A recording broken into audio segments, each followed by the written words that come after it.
What exactly is going on between Islamabad and Washington, and should India care?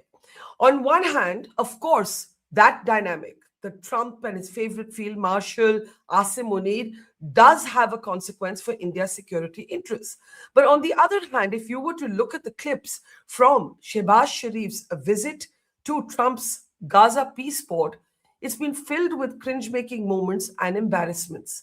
Interestingly, India has not joined the so-called peace board, but did take part as an observer. What precisely does that mean? Also interesting in the context of the Gaza peace board is India joining 100 countries in signing a statement condemning, or rather criticizing, Israel's actions in the West Bank.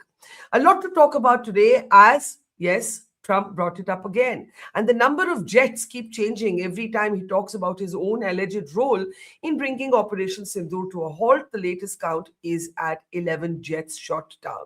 I'm Barkha Dutt. You're with the Mojo Story. On the program today, we try and decode exactly what is going on with Trump's so-called peace board and Pakistan's presence in it. Shehbaz Sharif flattering the American president to such a degree that he's been memed by his own citizens on social media. Pakistan's foreign ministry statement release on this participation was also full of gaffes and typos. India, of course, has not joined the board, but did send an observer. How do we understand all of these? Ahead of a Modi-Netanyahu meeting, India has joined 100 countries in criticizing Israel's actions in the West Bank. Let me introduce our very distinguished three experts today as we try and make sense, if we can, also of Trump's continued obsession with India, Pakistan, and the role he claims he played. General Rakesh Sharma is with us. Welcome to the program, sir. Always good to see you. Also joining us is Padma Rao, senior journalist, and also joining us is a veteran diplomat, Ambassador Yash Sinha. It's great to see all of you. Let me start by playing out for you that moment from the peace board when Trump references Prime Minister Modi, but also talks about his alleged self-appropriated role in Operation Sindoor. Take a look. I think you should actually stand. Come, please, stand just for a second. Pakistan and India, thank you very much. And I spoke to Prime Minister Modi. He's excited. He's watching us right now. One, then the other. And all of a sudden, we worked out a deal, right? But I said, if you fight, I'm going to put 200% tariffs on each of your countries, which essentially makes you not allowed, you can't do any business. One of them, I won't say which one, said, no, can't do that. They both wanted to fight. But when it came to money, it's nothing like money. When it came to losing a lot of money, they said, I guess we don't want to fight. And we solved that deal in 2-3 days, right? And we did. We said, these are two very powerful nations. These are two nuclear nations. And I don't want to say what was going to happen, but, bad things happen. So, Prime Minister, I want to thank you because that was a very big deal. People have no idea. A lot of them say, oh, well, they weren't fighting. They were fighting. 11 jets were shot down, very expensive jets. And they were all in. Both of them were all in, and now they're not. And I think we'll always be able to settle up with them. I really do. I think you're going to have, it's a lot of progress was made even in the relationship. And Prime Minister Modi also, he's a great man. Prime Minister Modi is a great man. As Shehbaz Sharif is made to stand like an errant schoolboy who's then given a little pat on the back and saying, well done, you've done good homework. I mean, I don't know. I cannot imagine any Indian Prime Minister being present in such a scenario. And it really does raise all kinds of questions for how, what's going to happen the next time Prime Minister Modi and Donald Trump encounter each other. But let's start with this peace board. Ambassador Sinha, I'll start with you. This peace board where India finally sent an observer and thankfully was not a participant. What did you make of this decision to send an observer? And what did you make of Trump basically addressing Shehbaz Sharif and then saying Modi is watching, he's a great man and so on? I mean, really embarrassing for Shehbaz Sharif. Barkha, thank you for having me on your show. When I joined college, I had read a book which became a famous movie. The book was by Mario Puzo. It was called The Godfather. And the movie was a tremendous hit. I must have seen it, I don't know how many times. And I remember Marlon Brando playing Vito Corleone. And of course, Al Pacino was Michael's son. But there was one scene at the beginning where his daughter gets married, Vito's daughter gets married, and the padrone receives supplicants. So I think when I saw that picture of the board of peace meeting, I realized, I mean, I just flashed my mind, came straight to me that, this is like that Mario Puzo scene. I mean, where the Don, the padrone, is receiving supplicants and people are standing where you described it well, like a schoolboy. That was Shehbaz Sharif. So I think, that it's, I mean, I hate to use this word, but I use it all the time, bizarre. And that's the best word I can come up with. As far as India is concerned, India has played its cards very well. We sent our deputy chief of mission, Namgya Khampa, to be an observer. We are an interested party because we've always been an interested party, and I've handled this Palestine issue and the Middle East issue in the UN for many years. So I'm aware that, it's important. We just met with the Arab foreign ministers in Delhi, and the Prime Minister may be going to Israel shortly. So I think we are very much involved behind the scenes, quiet diplomacy, and yet, Mark Carney said that if you're not on the table, you're part of the menu. I think we are not on the menu for sure, and we won't be. And as far as Pakistan is concerned, the less said, the better. You see, it's actually quite humiliating to be asked to stand up and acknowledge. But that's what Pakistan always is very good at doing. Yeah, I think that's a fascinating analogy with the Godfather. It made us all giggle a bit. Also, the thought of Trump as Don Corleone. I mean, it is quite hilarious. But General Sharma, there are consequences to all of this. I wish it was all just funny. But Trump remains the world's most powerful man, and we've got a bit, I think, indifferent finally to every time he stands up and he says, "I used my tariffs. I ended the war." Kabhi 7 jet gire hain, kabhi 8, kabhi 11. The last count is 11. My question to you is, what is going on, in your opinion, between Washington and Islamabad? Because, yes, it's cringe-making to watch Shehbaz Sharif treated this way.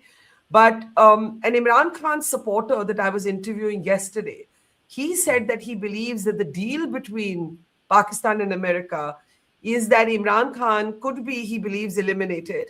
And in exchange, the Americans will simply look away as long as they kowtow to everything else that Trump wants Asim Munir to do. So I wonder what your read is on what's happening between these two countries. Thank you, Barkha, for inviting me. So in my personal view, there is no deal between United States and Pakistan worth the name. The United States is just stringing it along to take some advantage in case it is required for their operations in Iran. And which obviously, because most of the drones etc. have to fly close by, which will give them the right intelligence. But I don't think that there is a deal of a kind where there is something great happening between. And so are many of the observers who are speaking from Pakistan saying similarly that to say that there is a deal going on, and the deal, if there is any, and there is in talks, if any, it's between India and United States over a prolonged period of time. Despite everything else, Pakistan still has 19% tariffs. Tariffs has not been reduced down from 19%, and there is nothing coming on in form of any significant aid that Pakistan has been seeking from all these countries. So I think it's just a business relationship. There is nothing to write home about. Of course, we get irked up when he says 5 jets to 11 jets. 11 now, by God, it is rising in some manner. I think he adds one every time he speaks about the conflict. Yeah, and it's not even that they were shot down, they were shot on ground, which of course is possible 11 jets be shot down on the ground. But he says shot down means they're in the air. I mean, why didn't somebody tap on his shoulder and say, "Sir, thoda exaggerate, kam karo, zyada ho raha hai." But it didn't happen, and happening like this, it puts us to whole. And then he makes this story of 200% tariffs and all, which he was levying on India, and we were at the brink of a war in which millions would have died. I think all these exaggerations are not required. This is serious geopolitical affairs, and wars are not fought by militaries; they are fought by politicians. You can't take this thing. I would say, he called out whole lot of people in that meeting yesterday. The Secretary General of Vietnam, the Uzbek leaders. Nobody got up, but the alacrity by which the Pakistan's Prime Minister got up and stood up there like a schoolboy, hunchback. It was a little awful. They seek so many things from United States that they just can't avoid being so subservient, and it puts a nation to shame. So I would say that this board of peace, of course, we can debate it much more. It's just starting, it's just beginning, nascent stage. What will come out of it, time will tell. Today, you can't even say there is something will come out of this board of peace as yet, and we can debate this issue subsequently. Yeah, Padma, I think there's no question that while we're an interested party, imagine being a participant here in sort of a part of frankly, a Trumpian circus. As far as India's position is concerned, I agree with Yash. I think this position is very aligned, is very centered. We've neither spoken out against the Board of Peace, nor have we joined it, but as an observer, same as the EU, I think that's a sensible position. Of course, there are, many people who argue that India is so gung-ho and so muscular about its own global importance, so we must take a stance, etc. But look, that's not going to happen. One has to understand and accept that there are certain constraints, and it's best to wait and watch, even on comments like the escalating number of the jets, which I think India has been very guarded about so far and has said absolutely nothing at all. What makes me slightly more skeptical, and that brings me to Pakistan, is the composition of the so-called International Security Force, which is also a part of this peace board. It's supposed to be a very obvious counterpoint to UN peacekeepers. We'll come back to that subject later, as General Sharma said. But if Hamas and Hezbollah and other terror groups continue to dominate Gazan affairs, then it will be this security force that will be pitched against these groups. Now, there are many Muslim majority countries amongst this force which will have to deal with ideological issues as opposed to their country's commitment to the Board of Peace. Now, Pakistan's role will be most interesting. Pakistan has said it's reluctant to commit to sending troops to Gaza precisely because it doesn't want to dismantle Hamas, but merely to keep peace. Now, to anyone watching what's happening in Gaza, that's an oxymoron, But could Pakistan possibly fight in the garb of proxies? I mean, we know that the Pakistan army has fine-tuned the art of fighting through proxies over so many decades, as we in India know. So I think this publicly announced stance will really be of no consequence. As General Sharma was saying, there is an utter dependency on the United States. I'm saying that, as General Sharma pointed out, the relationship with the US, and Pakistan will simply have no choice. If it's chosen to be made cannon fodder, it will have to be cannon fodder. But as I said, it may do this to save face in the guise of various proxies, which it is well versed in doing. Barkha? Yeah.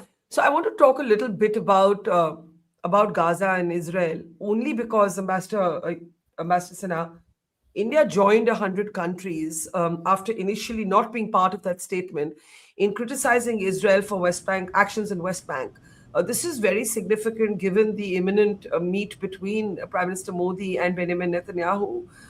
So the timing is interesting. The fact that we've taken a position after maybe some initial, consideration or hesitation, I don't know what to call it. And then you have to contrast it with the peace board. So Ambassador Sinha, how do you respond to this? How do you respond to this development or this decision to sign this statement? Barkha, as far as the Indian position goes, there may be changes in nuances, but we basically stand for a two-state solution. And what is happening in the West Bank is expanding settlements, Israeli settlements, through violence. So, what's happening in Gaza on one hand, with what's happening in the West Bank. So we think obviously it goes against all the positions that the international community has taken. And I recall UN Resolution 242, for instance. Now it's outdated. It was after the 1967 war, but it talked about, a two-state solution, provided the basis for a two-state solution and how they should withdraw to their respective boundaries. But what is happening is a usurpation of Palestinian land. and the Palestinians have been driven to a corner, and not even a corner because they really don't have much land left. So obviously, India is balancing its position. While India severely condemns what happened on October 7, 2023, and terrorism and the sort of jihadi ideology that the Hamas represents, but we are very much with the Palestinian people. And yet, we have excellent bilateral relations with Israel. Israel is a very important partner. So we must see it in the larger context in terms of the history of the way the Palestinian issue has. Personally, I'm an Arabic speaker. My teacher was a Palestinian in Egypt, and I have great sympathy for the Palestinian people. However, when you keep your own country's interests in mind, you realize how important Israel is as a bilateral partner of India. And so while keeping its principal position, at the same time, we are navigating very, very difficult shoals. So I think India is playing a game. It's not a game. It's actually basically navigating between two sides. And the fact that the Arab foreign ministers were here, people say that we've abandoned our position. I don't think we have. We've adjusted positions as developments happen. And that's what real politics is. General Sharma, do you agree? Because look at the irony of the possibilities that the next few months may throw up. Pakistan may actually have to send proxies, as Padma calls them, to fight or to keep the peace, or whatever phrase you want to use it, in one of the most sort of hot potato issues for its people, which is the treatment of the Palestinian people by Israel. And India has signed this statement. I mean, we live truly in very interesting times. So I'm just wondering how what your read is on this. So firstly, Pakistan, you see, in the country itself, there is far too much of writing of getting involved into Gaza and getting involved into the disarmament process, which has been one of the basics for this Board of Peace, which is spoken about. Pakistan, the government has been saying, also in the floor of the Senate, saying that we will not get involved into disarmament. Now you get involved into the International Stabilization Force, which has been authorized under United Nations Security Council Resolution 2803, and then you say, I will not do this, but I will do that. That's a very difficult thing to get involved, and I don't know how Pakistan will navigate through this one, getting involved and not doing disarmament. One. Second, what Israel did recently, actually, it put us into a quandary. It put most nations of the world in a quandary, because, what de jure, they already had control over the West Bank, but they created a de facto control, and they made sure that even the Zone A, Zone B areas, which were under the legal control of the Palestinian Authority, they took charge of those also. So the Zone A and B alone, C, D, E was already the Israelis were controlling the larger areas of West Bank. Even the areas which Palestinian Authority had some kind of rule and regulation, they said we take on those areas also and start resettling in those areas. And 3,000 new settlements and whatever words are being used.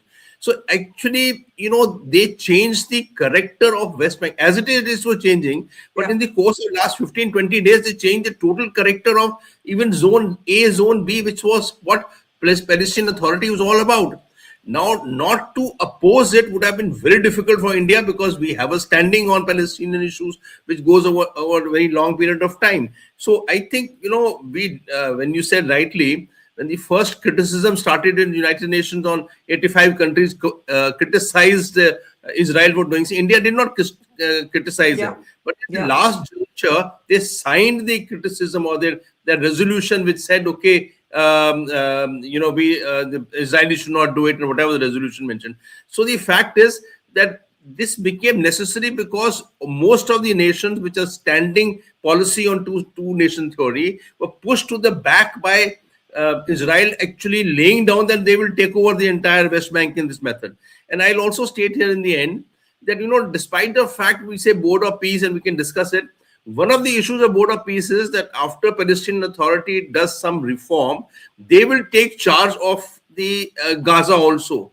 Now you are making them defunct altogether. Not even an area that they were legally controlling is also being taken away from them. And you say that they will also look after Gaza. I think Israel was being pushed.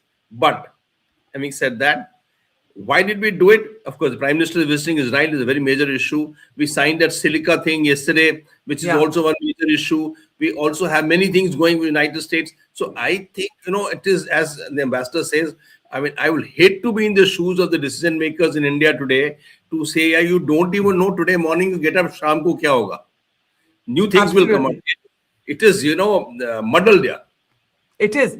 It is managing, Padma, a series of contradictions. I mean, strategic autonomy today is finding your balance and not tripping on this wire you're walking on constantly, trying to manage a million contradictions. China is a contradiction. Russian oil and how we handle it is a contradiction, because actually you're pushing that cheaper oil towards China and strengthening China de facto, but you have to manage the Americans. You have to meet Netanyahu. Israel is an important strategic partner, but you have a historic position on Palestine that you can't abandon. There are 1 million contradictions here. I want to come back to what you were talking about. Pakistan. For Pakistan, how it handles this issue of Gaza is actually a really big domestic political issue. So they've got two domestic political issues brewing: Imran Khan and Gaza. I mean, how do you see it unfold? Well, I think, as I said before, I think as far as Pakistan's role or envisaged role, I would say, I don't think Pakistan can give itself a role of any kind. It is completely I mean, even as we saw from the postures, the physical postures of their Prime Minister on the pictures you showed, I don't think Pakistan has much of a choice in this matter. I think Pakistan will have to succumb to whatever the United States demands of it. It has joined as a full-fledged member this board of peace. And no matter what the Prime Minister says for the consumption of his domestic audiences, when the chips are down, he will have to deliver and dance to President Trump's tune. There's no doubt about that. Just to come back to one thing that the two gentlemen were saying, on Gaza and Israel, I agree that it's completely farcical to first destroy a place altogether, then to set up a board only to rebuild it again. The whole thing seems a little farcical.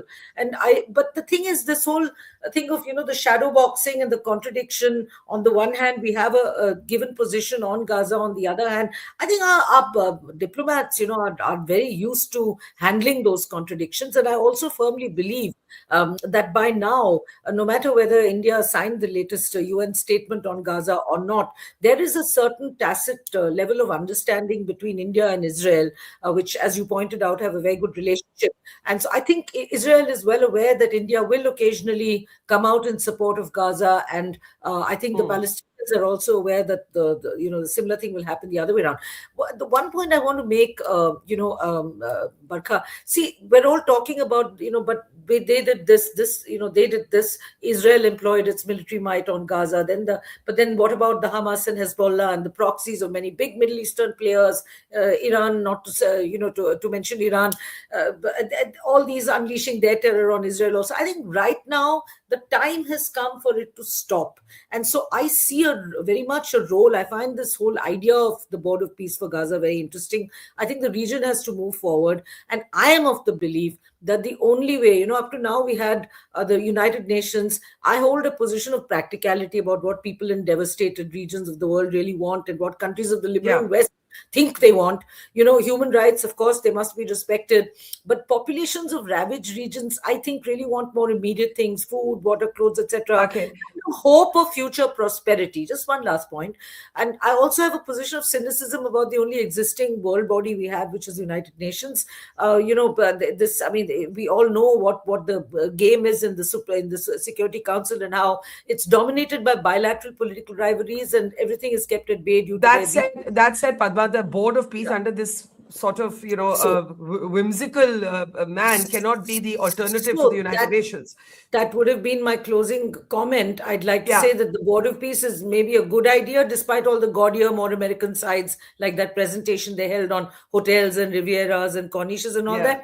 But I think the Board of Peace, if it has to succeed the UN or become bigger than the UN, it cannot be politicized. It can't have President Trump as its sole head, as its only Security Council, if you like. He has to keep the membership recruit free and open. He can't place investment conditions like gold card membership, life membership. And, so it could be replaced. The UN needs, I am of the firm belief that we need a new world body. But I don't think it will be just that yet. Most of all, because I think it's completely focused on Gaza. Okay. And, yes. Yeah. No, I think Ambassador Sinha wanted to respond. And, talking about money and money attached to deals, Ambassador Sinha, Pakistan and America signed a pact today where Pakistan committed to redeveloping New York's Roosevelt Hotel. Now, those of us who've been, foreign policy beat reporters, you know that the Pakistanis always stayed at the Roosevelt Hotel. The PIA used to own it at one time and so on. The interesting thing was comments by Pakistanis who basically wrote saying, oh, so you had to pay for your membership of the Peace Board. This is the price. You basically paid your way through to gain a seat at this table where you were then told, oh, hello, stand up, pat, okay, sit down. But sorry, you wanted to respond to what Padma was saying, Yash. So, no, it's just 2 points I wanted to make. First, I will address the point that you raised. Obviously, there was a very interesting article I read in a respected foreign affairs magazine called, the article was titled Age of Kleptocracy. And it's really revealing, I mean, it's kleptocracy, what's happening in the US, what is happening, foreign powers, especially powers in the Middle East, promising the US. It is a very well-written article, I thought, and it describes the situation very well.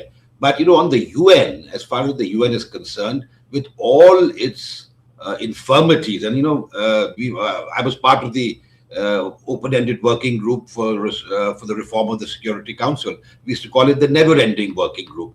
But the fact of the matter is that instead of destroying that organization, why don't we try and reform it? And if the US in particular is keen to have an effective organization, then they should actually work on reforming the UN Security Council so that it can be meaningful, it can be effective. The article is on your screen, the one you referenced, yeah. And it can take, it can take a more effective role, play a more effective role in ensuring international peace and security. But one point which I think we should remember, if you recall in the early 70s when there was a Palestinian uprising in Jordan, it was the Pakistan army that was sent to crush the Palestinians, and I think Zia-ul-Haq led that force, and the Pakistani army butchered Palestinians. So much for the Ummah and the love of the Palestinians. Yeah. The Pakistan, if $1 million or maybe slightly more dangled in front of the Pakistan army, they will do the bidding of the highest bidder. So I think the stabilization force right now, they're coy, they're not committing, but if the price is right, don't be too surprised. Okay, Padma, you had a brief interjection, and then I'll give the general the closing word. Yeah, Padma? Very brief. Very brief. I was reminded of my years at the United Nations, covering it for both an Indian magazine as well as a German television channel. And I mentioned these two countries specifically because both countries were kept out. And this never-ending working group on reforming the Security Council never happened. It never ended. And the United Nations Security Council was never reformed. My singular point is this, why can't we reform the United Nations? I personally think it's beyond reform. But President Trump is, he's recently spoke of, he mentioned, how he wants his board expanded for world peace in all caps and all that. But he has made some forward-looking utterances on the United Nations itself. And I think they are a pointer in that direction. He says he wants to see a reform of the UN, that he will help it come about. And I think he's also saying that because the Board of Peace is really, as I was saying earlier, has a very express focus. So if you're talking about world peace, it has to go beyond that, singular focus. But do you really want Trump to be the arbiter? Not at all. Not at all. I said that earlier. Yeah. I said that he cannot be, if it has to have that success, he cannot be the Security Council and the Secretary General rolled in one. My own view, just briefly before I give General Sharma the last word, is that as long as Trump is at the helm of this project, it's going to be very difficult for serious countries to take it seriously. But General Sharma, may I just bring you in? While we're talking about Pakistan, and something I do want to mention is a very disturbing video released by the BLA. So again, I can't independently verify the authenticity of this video, but it shows a Pakistani soldier in the custody of the BLA, and the Pakistani soldier is weeping, there it is, and holding up his identity card to prove that he is indeed a member of the Pakistan army, because he's been disowned, and he's saying in this video that, how can you say I'm not a member of the army? Please bring me home. I have a disabled parent at home. It takes you back to Kargil, when Pakistan would not take back the bodies of its own soldiers, wouldn't accept that they were from the Northern Light Infantry, and our army had to basically do the last rites for the soldiers that it had been fighting in our own territory. And so this video to me says a lot about what's happening in Pakistan, where you're kowtowing, to the highest bidder, as Ambassador Yash Sinha said, and you are not even owning your own soldiers. I mean, there is a code to war also, and there is a code to military, and I just wanted you to have the last word. Yeah, thank you. We follow what's happening, say, in Nigeria, or what's happening across into the Sahel region and all the insurgencies taking place here. And if you follow what happened in Niger, etc. What happened in Balochistan recently, 14 cities were attacked simultaneously from Gwada right up to Kushta. And, not only that they were attacked, they came down through these cities to the military establishments and attacked them. I mean, this is unheard of anywhere, this kind of insurgency. I mean, I won't even read this one, what's happening into say, Kachin areas in Myanmar. This is dramatic stuff that what we hear about in Balochistan happening here. And it shows, and, one of these cards that you were showing is of an SSG fellow. And BLA is saying that we got SSG fellows, which are their super commandos, which Musharraf used to say, I am the SSG, I am the commando fellows. So, which actually gives rise to feeling that there is they are in such poor morale inside in Balochistan that this fellow, poor chap, is tearful, sir. I'm reminded of Dhurandhar here. But, the fact is that there is something seriously happening, and what people have come out with that equation with Bangladesh. What happened before Bangladesh was formed? This is this kind of insurgency which pursued across in Bangladesh, while finally led on to independence of Bangladesh. If you see what happened here, they are into that cusp, that period of pre-Bangladesh forming in Balochistan. And I think, they should be more cautious as to what's happening across there. It shows so low morale of people that troops are surrendering across to BLA in our fighting 7 decades in various places of India, and not one soldier has ever been caught as prisoner. Not one. It is do and die for us. But here people are surrendering away, and they are leaving. And then you are saying, we go across to International Stabilization Force because you'll get some money. And I'll end by saying, if President Trump wanted peace, he would have said peace. There would have been peace. I mean, he doesn't have to make a board of peace. Yeah, his word is peace. He said, just shanti ho jao. Nahi koi ladega. Nobody will fight. So, I mean, why make a board for it at all? Yeah? It is, as I think Yash said, bizarre. We not just live in volatile times, we live in somewhat bizarre times. Things that we never thought would happen are happening. And all we have to do is hold our nerve, keep our pride, keep our national interests in mind, and keep going. As they say, keep calm and carry on. And that's all that I think we can hope to do. Thank you so much. It's been a great conversation. General Sharma, Ambassador Sinha, and Padma Rao. Thank you. And to our audience, thank you as ever. See you tomorrow. No. It's great to see you here. Thank you for watching our work. If you haven't subscribed yet, don't forget to click the bell icon and subscribe to Mojo Story and support independent, robust journalism.